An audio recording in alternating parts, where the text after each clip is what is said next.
আজকে তোমাদের সাথে শেয়ার করছি বোনলেস চিকেনের একটা খুব সহজ রেসিপি।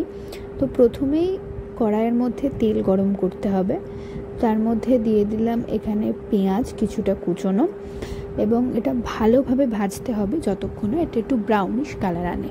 এটা খুব সহজেই তোমরা চটজলদি বাড়িতে বানিয়ে নিতে পারবে। তারপর এখানে দিচ্ছি রেড চিলি, জিঞ্জার এবং গার্লিক পেস্ট। তারপরে ভালো করে নাড়াচাড়া করার পর এখানে বোনলেস চিকেনের পিসগুলো আমি ভালো করে দিয়ে দিচ্ছি। এরপর এটাকে ভালোভাবে কষাতে হবে যতক্ষণ না একটুখানি জল ঝরছে ততক্ষণ অবধি। এরপর এখানে আমি একটু লবণ দিয়ে নিচ্ছি। এরপর এর মধ্যে দিয়ে দেবো খানিকটা মতো হলুদ একটু কালারের জন্য, আর কিউমিন পাউডার মানে জিরে গুঁড়ো, আর কোরিয়েন্ডার মানে ধনে গুঁড়ো। তারপর ভালো করে মেশানোর পর এখানে দিচ্ছি কিছুটা আগের রসুন বাটা ছিল সেটাই, আর তারপরে দিচ্ছি গ্রিন চিলি আর কিছুটা মতো পেঁয়াজ বাটা, যাতে স্বাদটা আরও ভালো আসে।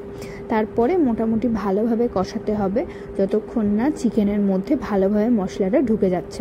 তারপর তোমরা এটাকে ঢেকেও রাখতে পারো। এবার কিছুক্ষণ পর আমি এর মধ্যে দিয়ে দিচ্ছি কিছুটা টমেটো পেস্ট।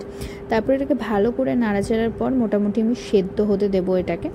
যখন দেখবে মোটামুটি এটা খানিকটা সেদ্ধ হয়ে গেছে, এরপর তোমরা যে কোনো সস দিতে পারো। আমি এখানে সয়া সস ব্যবহার করেছি। তারপর এখানে দিচ্ছি কিছুটা মতো দই, যাতে কালারটা আসে আর ভালো মতো একটা ক্রিমি ফ্লেভার আসে।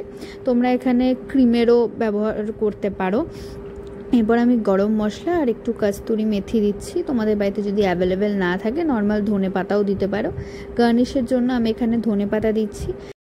এটা তোমরা রুটি বা ভাতের সাথে যে কোনোভাবেই টেস্ট করতে পারো। সো আজকের জন্য বাই বাই। এরকম অনেক রকম রেসিপি দেখতে এই চ্যানেল সাবস্ক্রাইব করুন। Bye bye.